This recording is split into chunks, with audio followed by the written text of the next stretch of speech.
नमस्कार मेरे बच्चों, आप सभी का स्वागत है पीडब्ल्यू के ऑनलाइन और भव्य मंच पर। मैं हूं सत्यम और मैं आपका एक बार फिर से स्वागत करता हूं, खैर मकदम इस्तकबाल करता हूं हमारे समरी सीरीज के सेशन के अंदर। चलिए बच्चों, आज बात करते हैं आज हम क्या पढ़ने वाले हैं। तो प्यारे बच्चों, आज हम एक शानदार चैप्टर पढ़ेंगे जिसका नाम है संस्कृति। अब भाई, संस्कृति जो चैप्टर है, इस चैप्टर को लिखा है भदंत आनंद मिश्र जी ने, ठीक है, भदंत आनंद कौशलाइन जी ने, ठीक है। अब यहां पर एक चीज समझो कि ये जो चैप्टर है ये निबंध है, ठीक है। क्या है? निबंध है।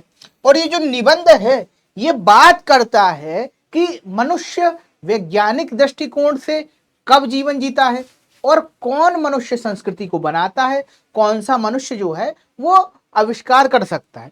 इन तमाम बातों पर, मतलब मानव विकास कैसे होता है, कैसे हम कबीलाई संस्कृति से वास्तविक संस्कृति की ओर जन्म लेते हैं और कैसे हम विकसित होते जाते हैं, इन तमाम बातों की चर्चा जो है वो इस चैप्टर में की जाने वाली है। तो चलिए भैया, चैप्टर की शुरुआत करते हैं, चीजों को जानते हैं और समझते हैं। सबसे पहले हम बात करेंगे कि हम क्या पढ़ेंगे। तो यहां पर लेखक परिचय जानेंगे। सबसे पहले क्या? लेखक परिचय, ठीक है, क्योंकि ये परीक्षा की दृष्टि से महत्वपूर्ण है और इसलिए भी महत्वपूर्ण है कि हम ये जान पाए कि भाई इतना ज्ञान की बात करने वाले जो लेखक हैं वो वास्तव में थे कौन। फिर उसके बाद हम करेंगे पाठ्य सारांश की चर्चा। किसकी? पाठ्य सारांश।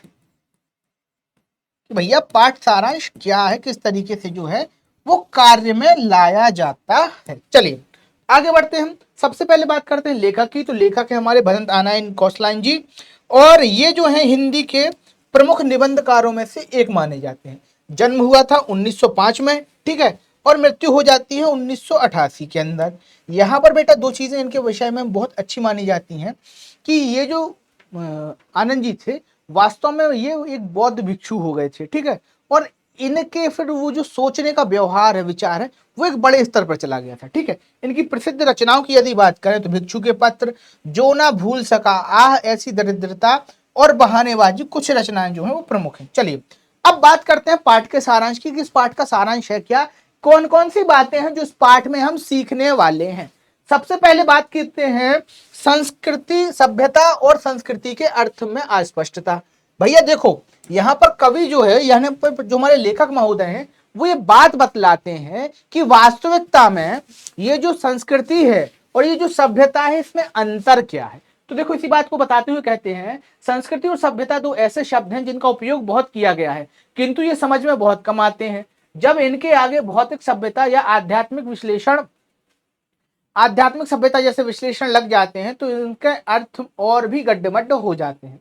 तो देखो, बात यहां पर यह कही गई है कि हर व्यक्ति आज की विचारधारा में भी, अगर आज आप टीवी खोलेंगे तो हर चैनल पे आपको दिखेगा हमारी संस्कृति, हमारी सभ्यता, हम ऐसे थे, हम ऐसे हो गए, हमें ऐसे होना चाहिए। पर इन तमाम बातों से अलग, क्या वास्तविकता में हम संस्कृति और सभ्यता का अर्थ जानते हैं जो कि वास्तविक अर्थ हो?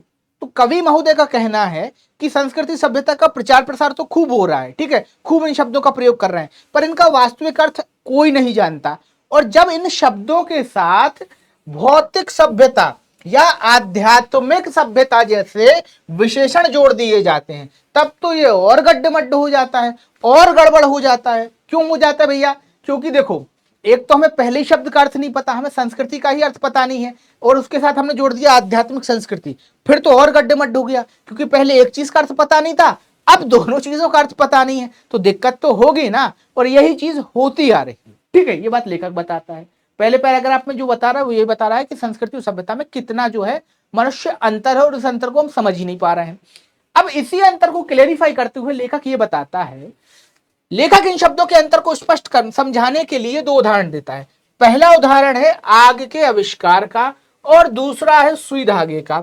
लेखक के अनुसार इन दोनों को खोजने की शक्ति या प्रवृत्ति को ही संस्कृति कहना चाहिए। तो लेखक का मतलब क्या है कि किसी चीज को खोजने की जो प्रवृत्ति है, क्या है, खोजने की शक्ति या प्रवृत्ति को ही क्या कहना चाहिए?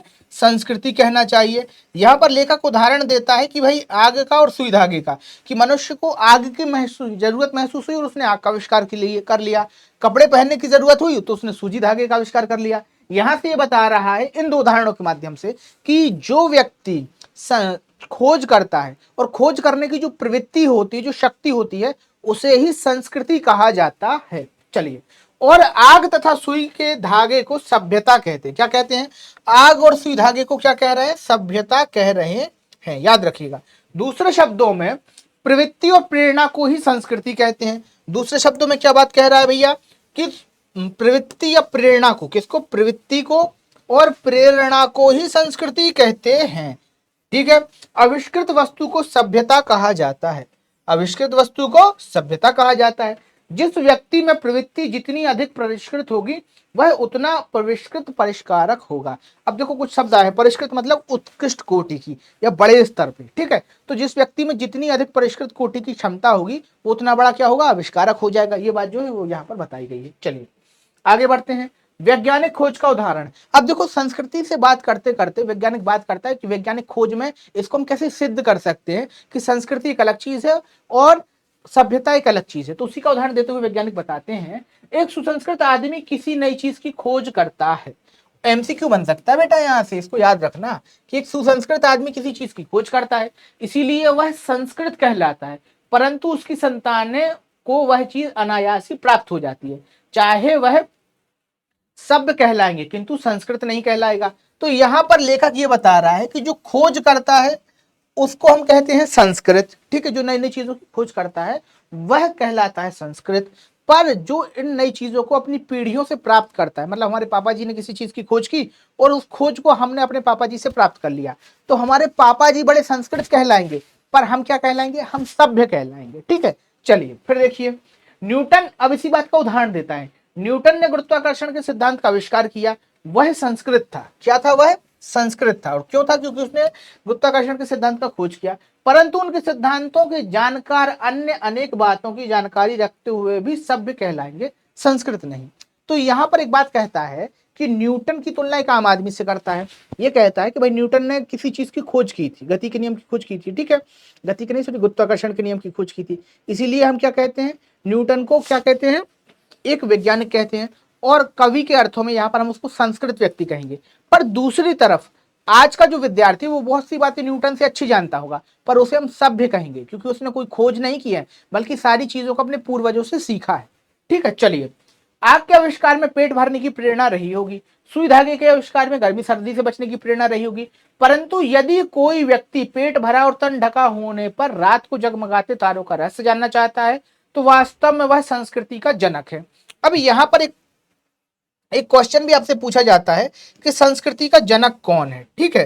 तो यहां पर उत्तर भी इसी के साथ दिया है कि पेट भरा और तन ढका होने पर भी भौतिक कारणों की प्रेरणा वाले व्यक्ति को, ठीक है, संस्कृति का जनक हम कह सकते हैं। ठीक है। चलिए अब देखिए आगे क्या है।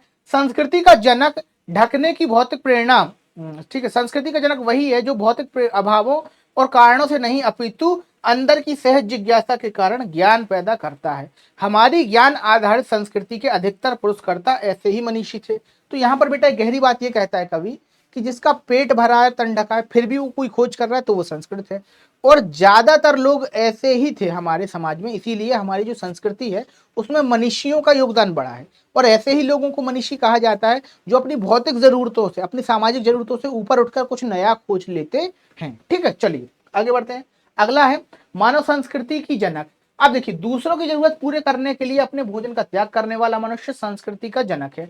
रोगी बच्चे के लिए सारी रात जागने वाली माँ, डबल रोटी मजदूर को देने वाले लेनिन, मजदूरों को सुखी देखने वाला कार्ल मार्क्स, तृष्णा में जलती मानवता को उबारने वाले राजसुख त्यागी बुद्ध, सब मानव संस्कृति के निर्माता थे। तो यहाँ पर लेखक का विचार है कि आग और सुई का आविष्कार करने वाले भावना तारों की जानकारी चाहने वाली, जिज्ञासा सर्वस्व त्याग देने वाली महामानवता सब संस्कृति के ही विविध उदाहरण है। तो बेटा यहाँ पर कुछ उदाहरणों के माध्यम से बात कहता है कि जो हमारे अंदर त्याग की भावना है वह भावना के कारण अगर यदि कोई व्यक्ति त्याग करता है तो उसे ही हम संस्कृति का जनक कहेंगे। जिसमें वो बुद्ध का उदाहरण देता है, बुद्ध के बाद लेनिन का, कार्ल मार्क्स का, माँ का उदाहरण देता है कि भाई ये कुछ ऐसे लोग हैं जिन्होंने अपना त्याग करके समाज के लिए कुछ किया था। ठीक है। चलिए, तो इसी का ये उदाहरण था। अब देखिए क्या है, सभ्यता और संस्कृति का परिणाम। संस्कृति का परिणाम, सभ्यता हमारे खान पान के तरीके, उड़ने पहनने, आने जाने और मरने के तरीके के भी सभ्यता के अंतर्गत आते हैं। मानव की जो योग्यता और प्रवृत्ति मानव विनाश के साधन खोजती वह हमारी असंस्कृति हुई। यहाँ पर काम की बात क्या कहता है, मानव प्रवृत्ति विनाश के साधन जब खोजने लगती है तो उसे ही हम क्या कहते हैं, हमारी असंस्कृति। उससे पैदा हुए हथियार आदि असभ्यता के सूचक हैं। कुछ बातें ऐसी हैं जो संस्कृति नहीं, कूड़ा करकट है, ये रक्षणीय नहीं है। संसार क्षण क्षण बदलता है, ऐसे में किसी चीज को पकड़कर बैठा नहीं जा सकता। मानव की प्रज्ञा ने जब जब कोई नया तथ्य देखा है तो उसने कोई नई वस्तु नहीं देखी जिसकी रक्षा के लिए दलबंदियों की जरूरत हो।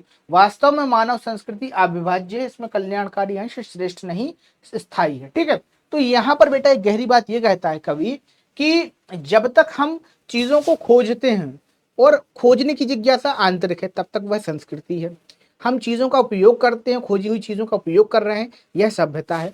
पर जब हमारी खोजने की प्रवृत्ति मानव के विनाश के पक्ष में चली जाए, हम बम बनाना शुरू कर दें कि बम पटकेंगे सब मर जाएंगे, ठीक है, ऐसी कोई वृत्ति हमारे अंदर आ जाए तो ये सोच लीजिएगा, 100% ये सोच के चलिएगा कि भाई ये जो प्रवृत्ति है, ये जो वृत्ति है, ये मानव विनाश का सूचक है। और इसी विनाश को कहा जाता है असंस्कृति। क्या कहा जाता है? असंस्कृति। ठीक है, जब भी मनुष्य उल्टे सीधे काम करने लगे उसको हम असंस्कृति कहते हैं। फिर आगे कविवर ये कह रहे हैं, लेखक महोदय ये कह रहे हैं कि मानव जो है ना, उसकी जो संस्कृति है उसमें कई ऐसे तत्व जो हैं वो कूड़ा करकट जैसे हैं, जो रक्षणीय नहीं है। भाई अब कचरा कौन रखता है? तो वही बात कह रहे हैं कि कुछ ऐसी रूढ़ियां हैं, कुछ ऐसी बातें हैं जो बहुत पुरानी है, जो बहुत रूढ़िवादी हैं, उनको रखने की जरूरत नहीं है, अब तो उन्हें निकाल देना चाहिए। और ये बात भी कह रहे हैं कि भाई मनुष्य जो है वो पल पल बदलता है, मनुष्य बदलेगा, मनुष्य की संस्कृति बदलेगी, वो भी पल पल बदलती जाएगी। और इस बदलते युग में मैं नहीं समझता, यानी कि लेखक नहीं समझता कि किसी चीज की रक्षा की जरूरत है और उसकी रक्षा करने के लिए दल बंदी या समूह बनाना चाहिए। भाई मानव की जो सभ्यता है, जो संस्कृति है, उसमें जो है वो कल्याणकारी जो अंश है वो स्थायी है। यानी कि हर मानव सभ्यता जो है, हर पंथ जो है, हर धर्म जो है, वो केवल और केवल मनुष्य की भलाई और कल्याण की बात ही करता है। यदि कोई ऐसा धर्म है जो अकारण किसी मनुष्य की असभ्यता या बुराई की बात कर रहा है तो फिर वो धर्म नहीं कहला सकता। ठीक है, ऐसे विचार जो है वो किसके हैं? ये लेखक महोदय के हैं कि भाई मानव की सभ्यता में कल्याणकारी जो तत्व वो स्थायी है, अगर वो तत्व नहीं है तो फिर वो संस्कृति भी नहीं कहलाएगी। ठीक है, चलिए, तो इस तरीके से बेटा हमने इस चैप्टर को समझा, इस चैप्टर के सारांश को समझा। मिलते हैं अगले सेशन में, तब तक के लिए बने रहिए पीडब्ल्यू परिवार के साथ। धन्यवाद।